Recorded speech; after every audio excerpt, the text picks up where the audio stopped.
인사하겠습니다. 마라나타. 명절 잘 보내셨나요?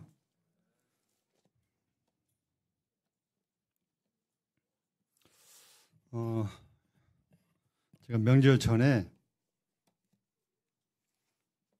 그런 부탁을 좀 드렸는데 기억나시나요? 명절 때 모처럼 만나서 날 새지 말고 리듬 깨지 말고 일찍 자고 일찍 자서 명절 후유증 없이 보내시라고 말씀을 제가 드렸었죠. 그렇게 하셨나요? 이번에 저희도 이제 가족 단위로 모여서 딴 때는 뭐 게임도 하고 그러는데 10시쯤 돼서 자자 그래가지고 이제 10시쯤 다 자버렸어요. 우리 승찬님에서 모였는데 한 10시쯤 저는 집에 가서 자고 또 우리 새 자녀들은 승찬님에서 잤는데 한 10시 되니까 우리 딸이 아빠 이제 자죠 그러더라고요. 네, 어떻게 하나님 말씀을 전해서 들었나 싶어서 이거 주님의 뜻인갑이다 그러고 이제 10시쯤 전 집에 가서 잤습니다. 그리고 그 환경이 중요하잖아요. 그래서 환경이 그렇게 되니까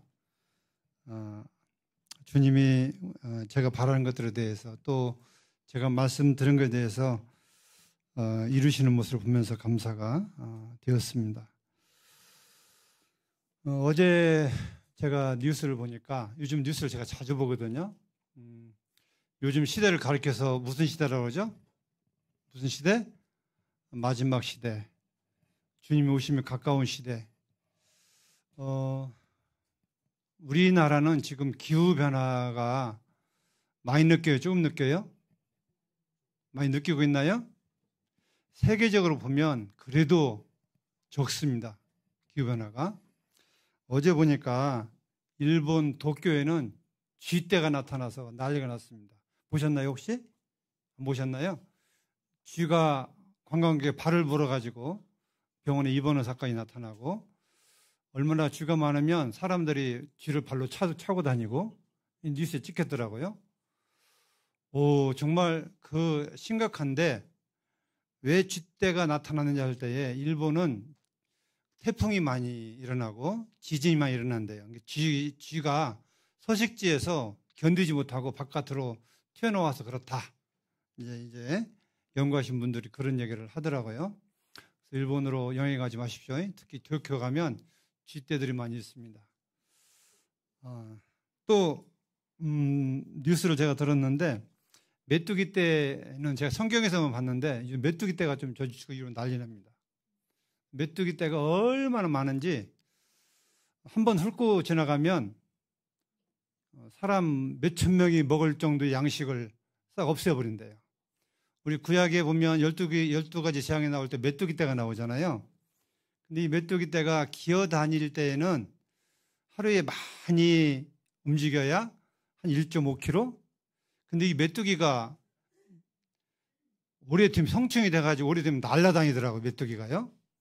날아다니면 한 40km를 날아다닌대요. 그러니까 어마어마한 거죠.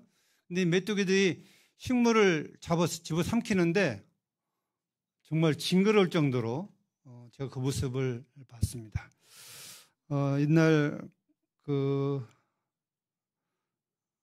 애굽에서 메뚜기 떼를 하나님 허락하셔서 애굽의 그 백성들이 당했는데 그걸 좀 실감하는 정도가 됐습니다.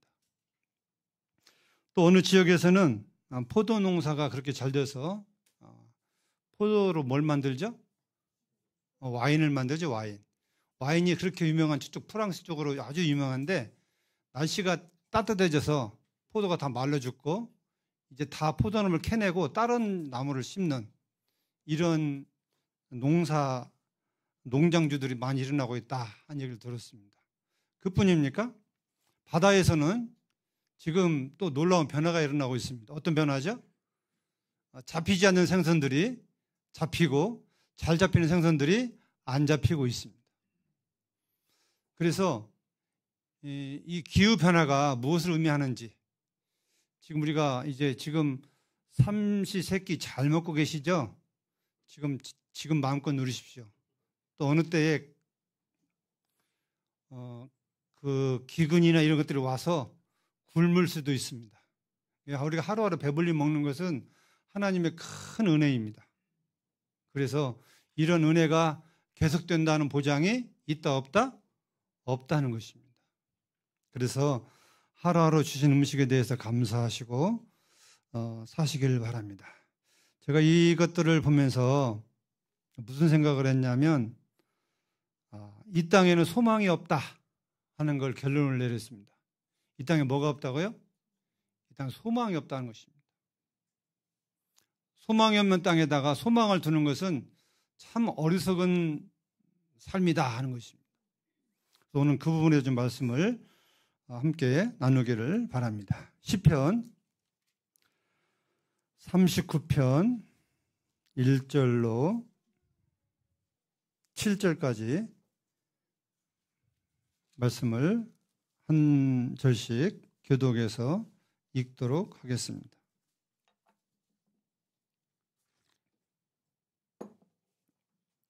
제가 먼저 읽겠습니다. 내가 말하기를 나의 행위를 조심하여 내 혀로 범죄하지 아니하리니 악인이 내 앞에 있을 때에 내가 내 입에 재갈을 먹이리라 하였도다.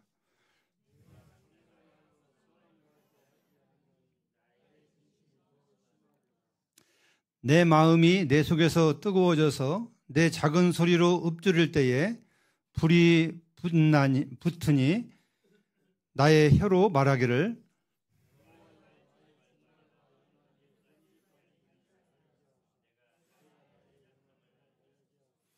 주께서 나의 날을 한 뼘 길이만큼 되게 하심에 나의 일생이 주 앞에 없는 것 같사오니 사람은 그가 든든히 있는 때에도 진실로 모두가 허사뿐이니이다. 셀라.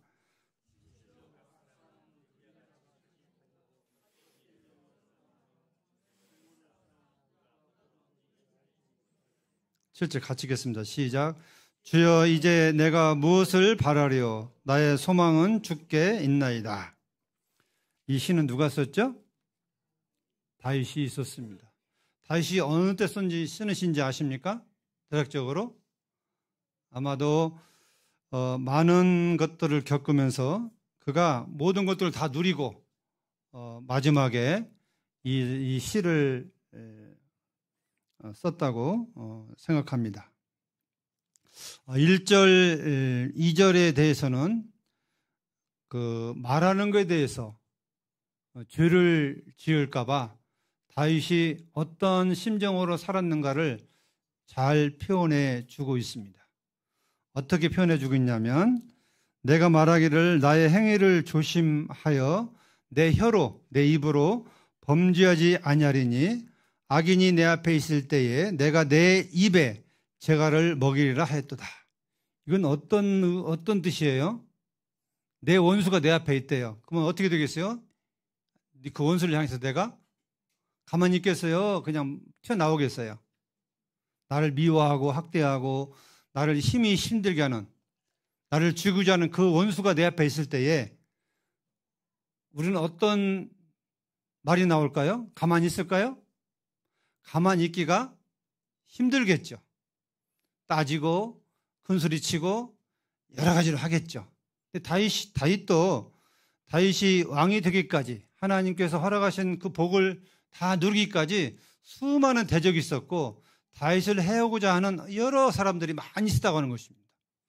우리 잘 알다시피 이 모든 걸 다 겪은 이 다윗이 하나님 앞에서 정직하게 살고자 가급적이면 입을 열어서 범죄하지 아니하고자 애썼던 모습이 여기 1절에서 나와 있습니다.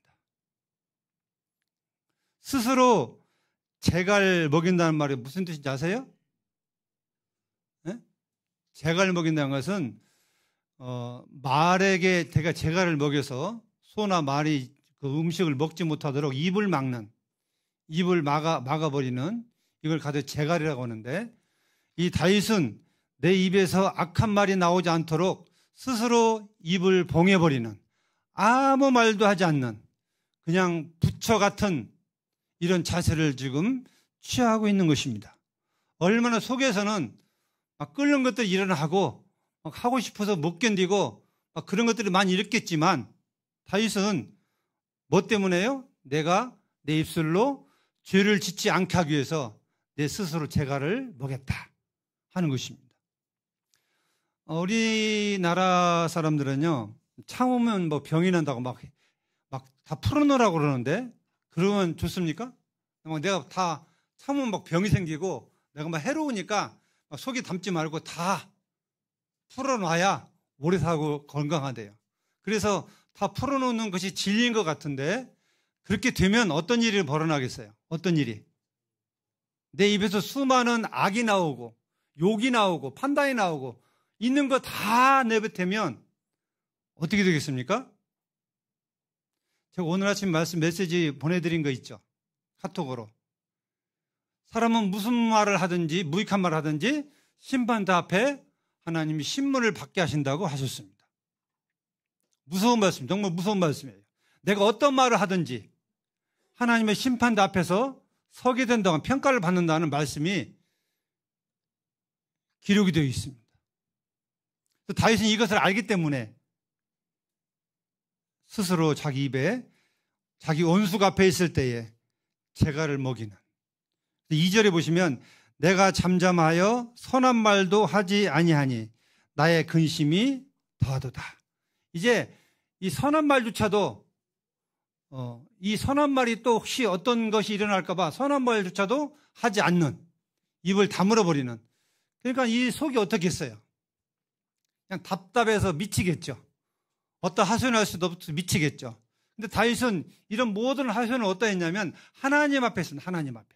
이 시가, 다윗의 이 시편 시가 참 힘들고 어려울 때에 다윗은 누굴 향해서 이 시를 고백했냐면 하나님을 향해서 자기의 억울함, 자기의 어떠한 그 모든 것에 대해서 하나님 앞에 실토한 것입니다.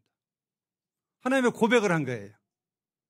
그래서 이 시편을 쭉 읽어보면 다윗이 어떤 환경 가운데서 이 고백을 했는가를 우리가 잘 묘사해 주고 있습니다. 이것은 오늘 우리 성도들에게 이 다윗의 이 시를 묵상하면서 우리의 삶도 이 속에 있는 거 다 말하는 것보다는 참고 또 참고 참아서 내가 할 수 없으면 하나님 앞에 조용히 골방에 들어가서 울면서 화소연하든지 시를 읽어서 읊든지 눈물로 호소하든지 하나님 앞에 사면 하나님이 갚아줄 것을 말씀드리면 하나님 그 일을 하신다고 하신 것입니다.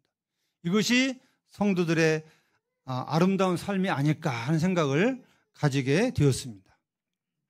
그래서 다윗은 3절에서 내 마음이 내 속에서 뜨거워져서 작은 소리로 읊조릴 때에 불이 붙으니 나의 혀로 말하기를. 그러니까 이제 이 할 말이 많은데 이 참고 있는 이 마음이 속에서 막 어떻게 보면 불이 막 일어나는 심정을 지금 이야기하고 있는 것입니다. 그때 다윗은 누구 앞에 가지고 나갔어요? 보면 하나님 앞에 가지고 나갔습니다. 그러니까 하나님 앞에 그가 기도하고 있습니다. 어떻게 기도하고 있나요? 4절 보시면 여호와여 나의 종말과 연한이 언제까지인지 알게 하사 내가 나의 연약함을 알게 하소서. 이 4절의 말씀은 우리 삶 속에서 교훈이 되는 말씀입니다. 나의 연한이란 말은 뭐예요? 종말과 연한. 나의 수명이 언제까지인지, 내 수명이 언제 닿을는지 어떻게 달라고요? 알려주십시오. 이 고통이 너무 심하기 때문에, 고난이 힘들기 때문에 정말 빨리 지나갔으면 좋겠다는 마음을 가지고 아마 이런 고백을 하지 않았겠나. 또한 나의 연약함을 알게 하소서 했습니다. 내가 얼마나 연약한 사람인지. 다윗이 연약한 사람인가요?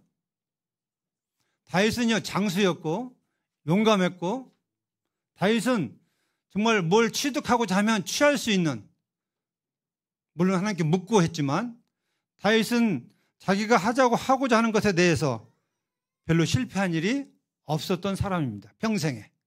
그런 다윗이 고백하기를 하나님 앞에서 나의 연약함을 알게 해달라고 했습니다. 우리는 우리의 연약함을 위해서 기도하고 있습니까? 내가 얼마나 연약한 자인지, 얼마나 부족한 자인지, 얼마나 내가 연약해서 실수도 많이 하고 판단도 잘못하고 이런 사람인지 다윗이 이렇게 고백했다면 우리는 더욱더 연약한 자인 것을 하나님 앞에 알게 해달라고, 잊지 않게 해달라고, 깨닫게 해달라고 기도해야 될 것입니다. 우리 사람은요, 참 잊어먹는 걸 아주 잘합니다. 망각이 좋기도 하지만 참 안 좋은 것도 있습니다. 안 좋은 것은 잊어버리면 괜찮지만 좋은 것들은 잊어버리지 말아야 되는데 좋은 것까지도 잊어버리고 우리는 살 때가 참 많이 있습니다. 야고보서에 보시면 너희 생명이 무엇이냐? 너희는 잠깐 있다가 없어지는 뭐와 같다? 안개와 같다 하는 것입니다. 우리 인생의 삶은 잠시 있다가 없어지는 안개와 같습니다. 이거 인정하십니까? 인정 안 하시죠? 젊은 사람일수록 인정 안 합니다. 아직 한창 많이 남았잖아요. 이제 뭐 한 8, 90 되신 어르신들은 뭐 갈 날 얼마 남지 않았다는 걸 그래도 아마 나이 때문에 생각하고 있지만 젊은 사람들은 그렇지 않다고 하는 거예요. 근데 누가 갈지 알다 모른다, 먼저 갈지 알다 모른다? 아무도 몰라요. 90 먹은 할아버지하고 20대 청년하고 누가 먼저 갈지는 모릅니다. 태어나는 것은 순서있게 태어나지만 가는 것은, 죽는 것은 순서가 없어요. 우리 하나님 앞에 젊은이든 나이 드신 분이든 내가 어떠한 사람인지, 얼마나 연약한 사람인지 그저 바람 부는 그 날에 촛불을 켜놓은 것처럼 언제든지 촛불이 꺼질 수 있다는 사실을 우리가 인식하는 것처럼 우리 생명은 잠시 있다가 가는 나그네 인생이다. 참 연약한 사람이다. 내가 이 땅에 태어나서 무엇인가를 이루어보고 무엇인가를 해보고 무엇인가를 꿈꾸며 살아가는 것은 참 좋은데 이것이 어떻게 보면 하나님 앞에서 하나님은 은혜가 있어야 되고 하나님께서 그것들을 허락해 주시면 가능한 것이지 내가 그것을 할 수 있다는 생각과 계획은 있지만 그렇게 되지 않을 수 있다고 하는 이런 생각을 우리는 언제나 잊지 말아야 될 것입니다.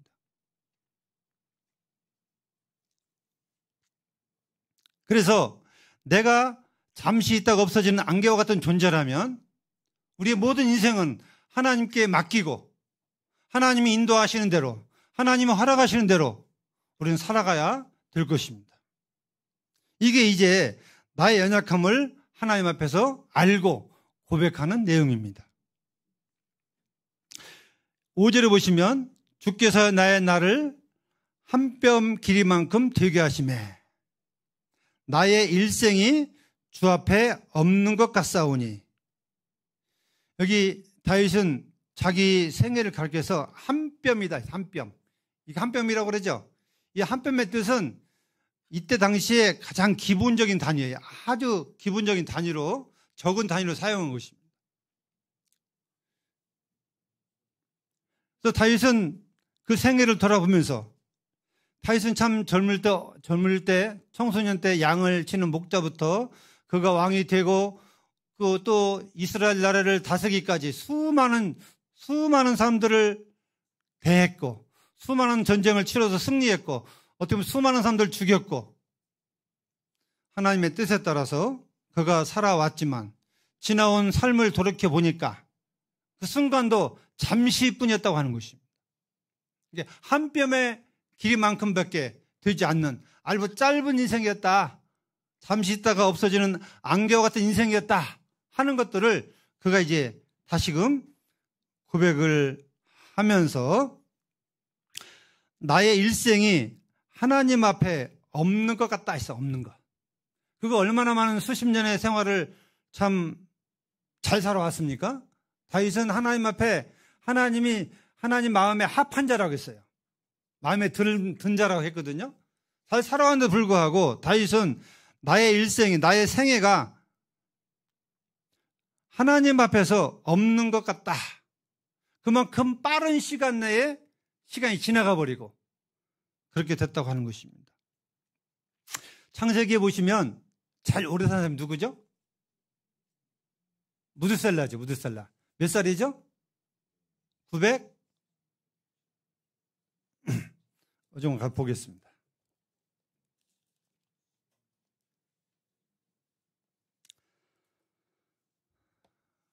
25절, 5장 25절 보시면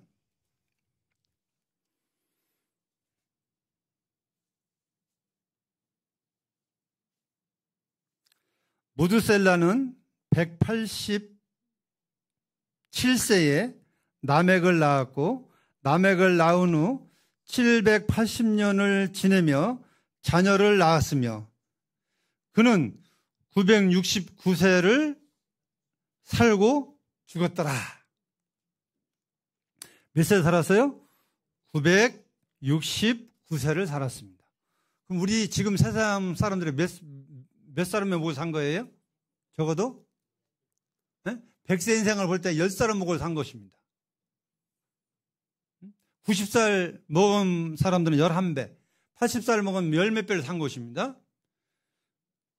그런데 하나님은 이 무드셀라의 생애를 가르쳐서 어떻게 했어요? 어떻게 나와 있어요?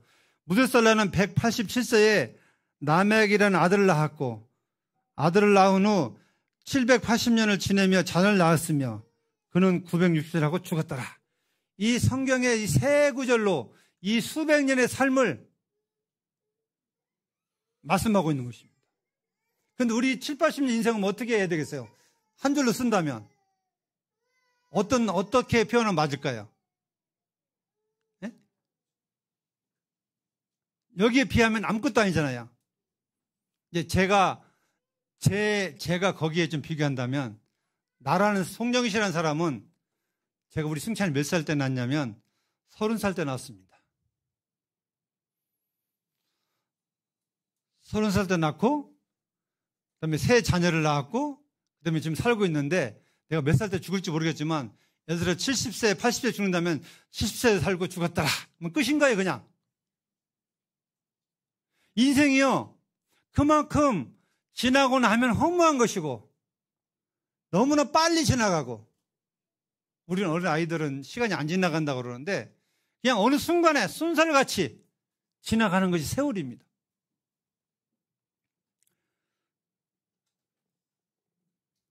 그래서 다윗은 자기 생애를 보면서 주 앞에 내 인생이 없는 것 같이 빠르게 지났다. 정말 내 생애가 있었나? 할 정도로 빠르게 지나가는 세월을 보게 된 것입니다. 근데 그 다음에 뭐라고 말씀하고 있냐면 사람은 그가 든든히 서 있을 때에도 진실로 모두가 허사뿐이다 있습니다. 이 사람은 그가 든든히 선 때가 어떤 때예요? 잘 나갈 때입니다. 잘 될 때. 공부를 잘할 때, 시험을 보면 착착 잘 붙을 때, 돈을 많이 벌 때, 출세할 때, 잘 될 때가 든든히 서 있을 때라고 말씀하고 있는 거예요. 든든히 서 있을 때에도 고백하기를 진실로 모두가 다 허사뿐이다. 허사. 허사가 뭐예요? 허망하다, 허무하다 하는 것입니다. 그러니까 잘 될 때에는 허무하다는 삶을 못 느껴요. 그냥 내가 잘 가고 있기 때문에, 잘 나가고 있기 때문에. 근데 어느 순간 이 시간이 순사가 지난다고 하는 것입니다.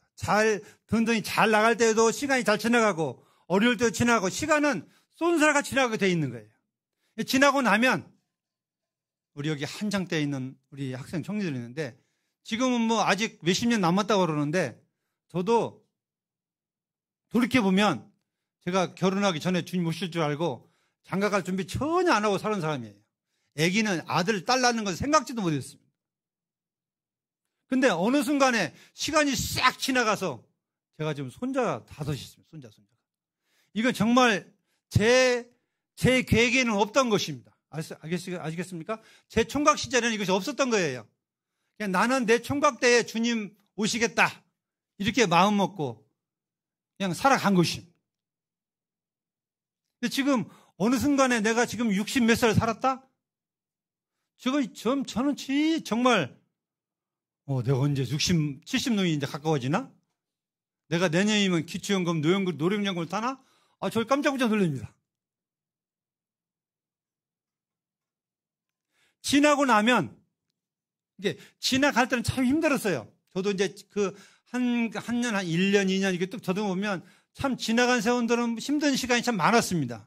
근데 지나고 나 보면 그냥 순식간에 쏜살같이 아침에 있다가 피해 없어지는 안개처럼 그냥 없어지는 것처럼 지나가 버린다고 합니다.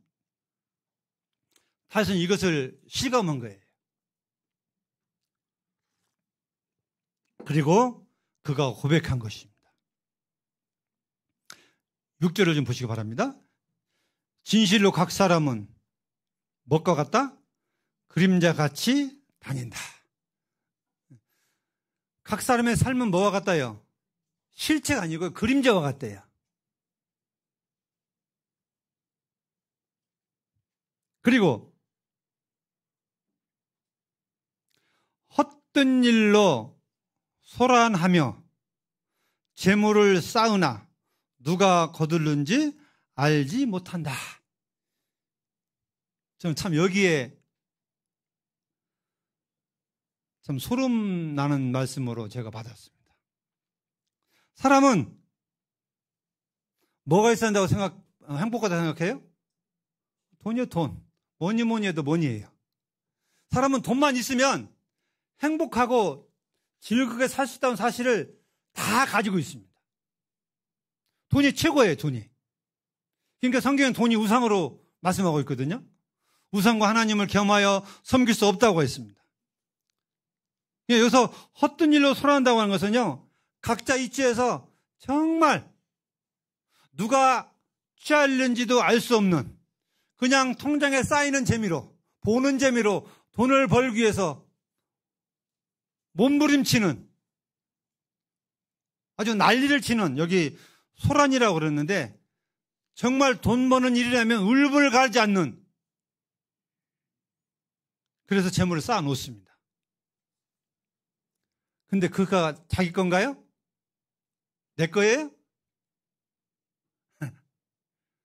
주위에 보셨잖아요. 돈을 쌓아 놓으나 그거 쓰지 않으면 내 거 아닙니다. 누가복음 12장에 보시면 어리석은 부자가 나옵니다. 시간 잘 읽어드리지 않습니다. 이 어리석은 부자는요, 정말 농사가 잘 돼가지고 아주 그냥 소출이 풍성해서 지금 있는 창고 가지고는 다 쌓지 못하기 때문에 그는 생각하기를, 나는 이제 이 창고를 다 적은 걸 헐어버리고 크게 창고를 져서 내가 수고하여 얻은 곡식을 창고대에 차곡차곡 싸서 이제는 내가 일하지 않고 평생 먹고 살아도 되겠다. 나를 즐겁게 하자. 이러니까 그는 막 흥분이 돼가지고 막 자랑합니다. 그런데 그날 밤 하나님 뭐라고 말씀하셨어요? 어리석은 자여, 내가 오늘 내 영혼을 찾으리니 네가 예배한 것이 누구시 되겠냐, 이렇게 말씀하고 있어요. 내 것인 양 내 것으로 인해서 다 쌓아놓지만 내 것인 양 없어지지 않는 걸로 생각하지만 그 관리하는 사람의 생명을 취해버리면 그건 더 이상 그 사람의 것이 아닙니다. 하나는 알고 둘은 모르는 거예요.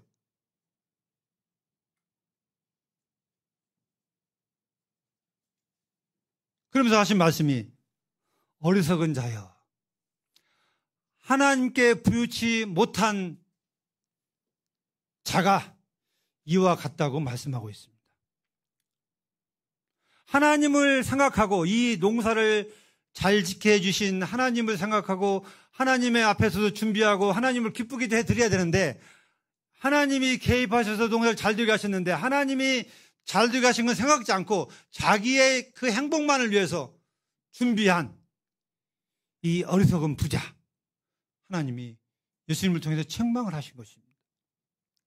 내가 열심히 일해서 돈 벌고 열심히 해서 기술도 익히고 열심히 해서 출산과 같지만 거기에 하나님의 은혜가 없이는요, 하나도 일어날 수가 없습니다.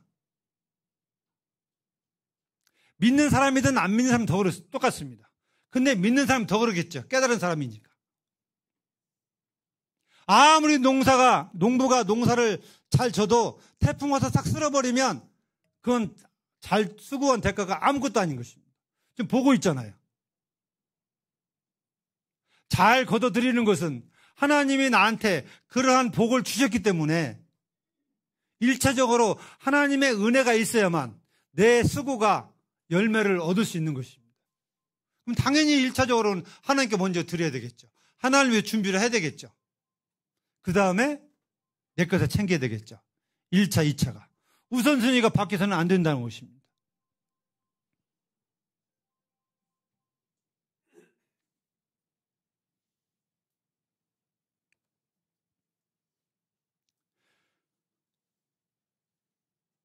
어릴 때부터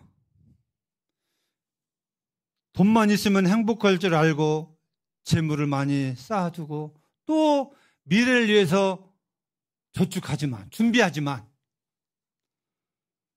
그걸 누가 취하려는지 아무도 알 수 없다는 것입니다. 재물, 자손들에게 잘 물려줘야 본전입니다. 잘 못 물려주면 자식들이 이것 때문에 싸우고 의리를 끊기고 난리가 납니다. 돈이 없는 우리 형제님들은 그런 걱정 안 하셔도 되겠지만 돈이 많은 사람들은요, 제가 뉴스를 들어보니까 몇백억대 부자인데 아들이 삼형제래요, 삼형제. 근데 막내 아들이 그도 부모를 제일 많이 모셨대요. 첫째 아들, 둘째 아들 100억씩 나눠줬습니다. 100억. 얼마요? 100억. 근데 막내 아들은 잘하기 때문에 좀 더 줬는가 봐요. 그러니까 이 두 아들이 이제 시기가 나가지고 아버지한테 행패를 부른 것입니다.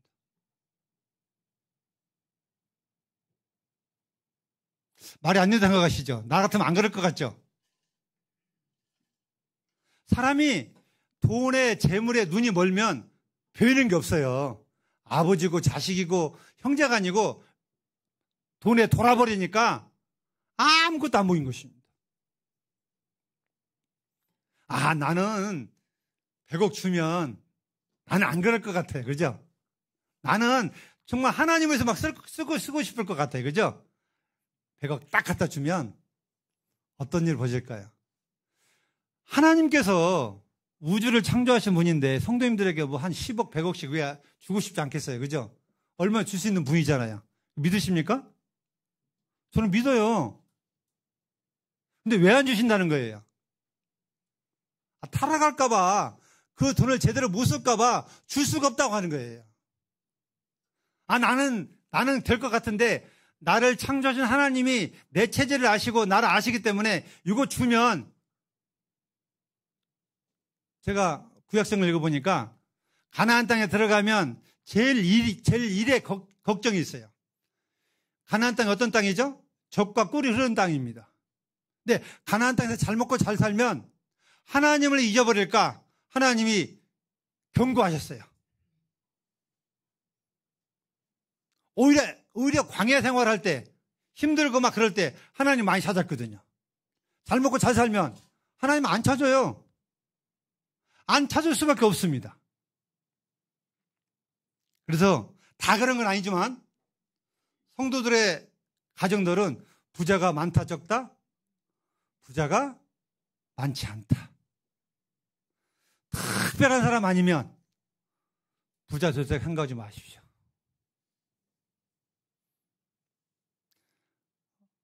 잠언의 말씀을 보면 흩어 구제해도 풍족하고 과도히 아껴도 가난해질 뻔이라고 했습니다. 성도들 삶은 흩어 구제할 때에 풍부해지는 것입니다. 풍성해지는 거예요. 하나님의 약속이에요. 세상 사람들 부자 되기 위해서는요, 안 먹고 안 쓰는 게 돈 모으는 것입니다. 완전히 반대죠. 반대예요, 반대. 그리스도 안에서 부자 되는 거하고 세상에서 부자 되는 거하고 정반대입니다. 세상에서는 안 먹고 안 쓰고 저축을 해야만 통장에 돈이 쌓이고 부자가 돼요. 근데 하나님 앞에서는, 하나님의 말씀은 과도히 아끼면 가난해진대요. 베푸는 게 부자가 된대요. 지금 제 얘기 아니면 하나님 말씀입니다. 한번 해보세요. 그대로 되는지 안 되는지. 하나님은 시험하라고 한 말씀은 아니지만 이건 약속의 말씀이기 때문에 제가 말씀을 드리는 것입니다.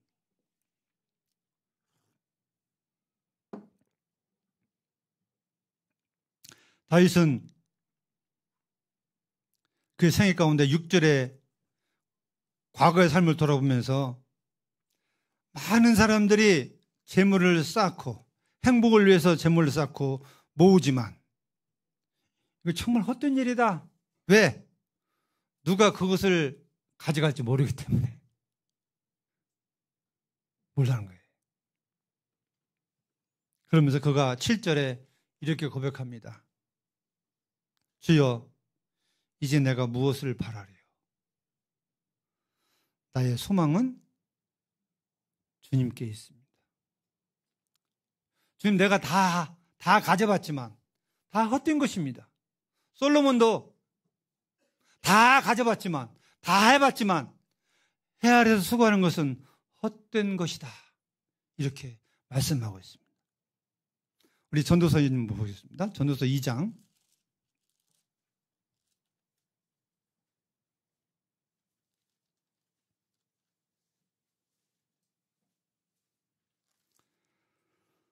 10절 보시면, 원래 2장 1절부터 좀 보셔야 되는데 시간 관계상 10절, 무엇이든지 내 눈이 원하는 것을 내가 금하지 아니하며 무엇이든지 내 마음이 즐거워하는 것을 내가 막지 아니하였으니 이는 나의 모든 수고를 내 마음이 기뻐하였음이라.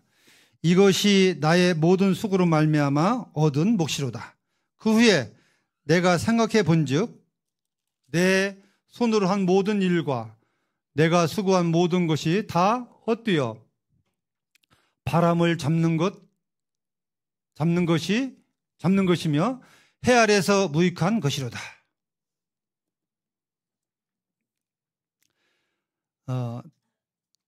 솔로몬은 다윗의 아들이죠. 솔로몬은 많은 전쟁과 또 전쟁을 통해서 사람을 죽임으로 인해서 그걸 많은 걸 얻었지만 솔로몬은 전혀 전쟁하지 않고 아버지가 얻은 재물을 그대로 유인받아서 왕권까지 유인받아서 하나님 은혜죠. 거기에다가 지혜까지 하나님 주셔서 정말 솔로몬이야말로 전후무한 그가 행복을 위해서 안 해본 것이 없는 모든 걸 다 해보는 결과 바로 10절 11절의 고백인 것입니다. 다 해봤다고 했습니다. 형제님들 몇 가지는 다 원하는 대로 해보셨어요? 저는 한 가지도 못 해봤습니다. 삶 동안에 육신적으로 다 해본 사람이 이런 고백을 했다면 우리는 이 교훈을 우리 마음 가운데 교훈으로 받아야 되겠습니다. 만약에 성도들이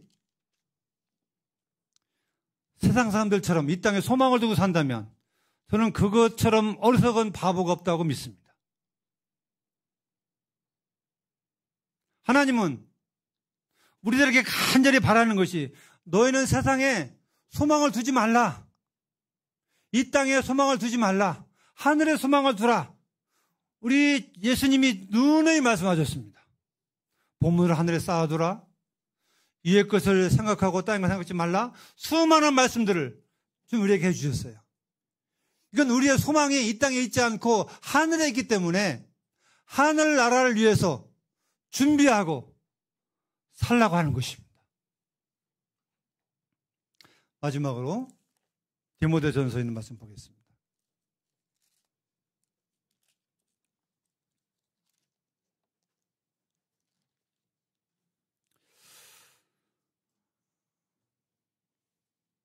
디모데전서 6장 6절부터 읽어드리겠습니다. 그냥 여기는 말씀을 읽음으로 인해서 다 아마 이해가 될 것입니다. 그러나 자족하는 마음이 있으면 경건은 큰 이익이 되느니라. 우리가 세상에 아무것도 가지고 온 것이 없음에 또한 아무것도 가지고 가지 못하리니 우리가 먹을 것과 입을 것이 있은즉 족한 줄로 알 것이니라. 부활의 한 자들은 시험과 올무와 여러 가지 어리석고 해로운 욕심에 떨어지나니 곧 사람으로 파멸과 멸망에 빠지게 하는 것이라. 돈을 사랑함이 일만하게 뿌리가 되나니 이것을 탐내는 자들은 미혹을 받아 믿음에서 떠나 많은 근심으로 자기를 찔렀도다. 오직 너 하나님의 사람아, 이것들을 피하고 의와 경건과 믿음과 사랑과 인내와 온유를 따르며 믿음의 선한 싸움을 싸우라. 주님의 재물에 대해서 설명하지 않아도 말씀하고 있습니다. 있는 바를 족한 줄로 알라. 먹을 것, 입을 것이 있으면 족한 줄로 알라. 혹시 저녁에 쌀 떨어지면 계십니까? 없죠? 우리 그러면 이 먹고 사는 것에 대해서 걱정 안 하셔야 됩니다. 지금 현재 먹고 있으면, 굶지 않고 있으면 만족하게 여기라. 자족하는, 이게 자족하는 마음입니다. 자족. 주님이 주신 만큼 욕심내지 말고, 만약에 그렇게 안 살면 이 욕심 때문에, 이 부활이 하는 것들은 욕심이거든요. 욕심 때문에 여러 가지 시험과 결국에는 파멸과 멸망에 빠지게 되는 것이다 하는 것입니다. 사단이 제일로 많이 유혹하는 게 이 물질 재물입니다. 주님이 시험 받을 때에 산 꼭대기에 올라가셔서 이 천하만고를 다 보여주면서 내게 절하면 내가 이 세상을 너한테 다 주겠다고 했어요. 그때 주님은 뭐라고 말씀하셨어요? 뭐라고?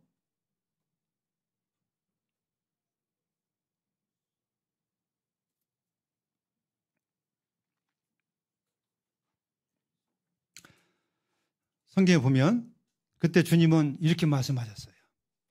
돌덩이가 떡덩이가 하는 말씀은 사람이 떡으로만 살 것이 아니요 하나님의 입으로 나오는 말씀으로 살 거라고 말씀하셨고, 또 꼭대기에 올라가서 뛰어내리라고 한다는 말씀은 하나님을 시험하지 말라고 경고하셨고, 또 아까 말씀드린 것처럼 천군과 만고를 다 보여주면서 내게 절하면 내가 이 등을 다 주겠다, 이렇게 고백했을 때에 사단아 물러가라고 말씀하고 있습니다.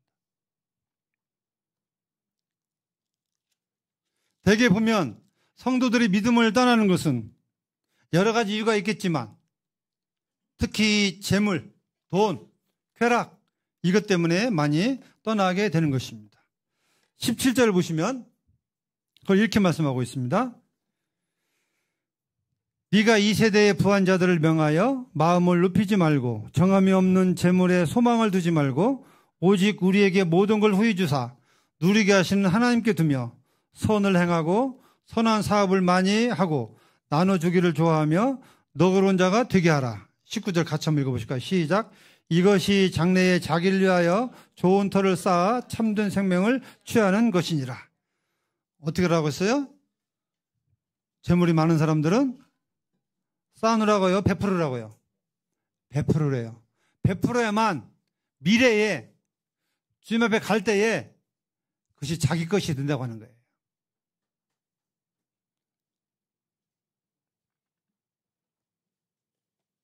자식을 위해서 재물을 남겨두시면 자식이 고맙습니다 하면 끝나지만 주님 앞에 드리고 헌신하면 그게 가지고 가는 거예요.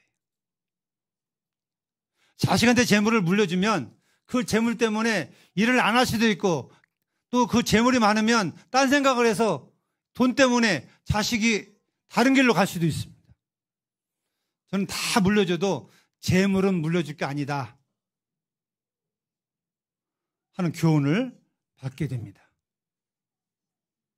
아무쪼록 우리 이 땅에 소망이 없음을 잊지 마시기 바랍니다. 성도의 소망은 하늘나라고 주님 앞에 있는 것입니다. 언제 갈지 모르지만, 언제 주님이 오실지 모르지만 우리는 그 소망 가운데 하루하루 살아가야 될 것입니다. 일을 해도 공부를 해도 무엇을 해도 하나님께 소망을 두면서 준비하시기 바랍니다. 하나님하고 연관이 안 되면 나하고는 아무 의미 없습니다. 일을 해도 돈을 벌어도 또 어떤 일을 해도 그 소망이 하나님께 두지 않으면 나와는 상관이 없는 것입니다. 아무 유익이 없습니다. 성도님들이 이런 것들을 기억하시고 주님 오실 때까지 주님께 소망을 두며 사시는 삶이 되기를 바라면서 말씀을 마치겠습니다. 감사합니다.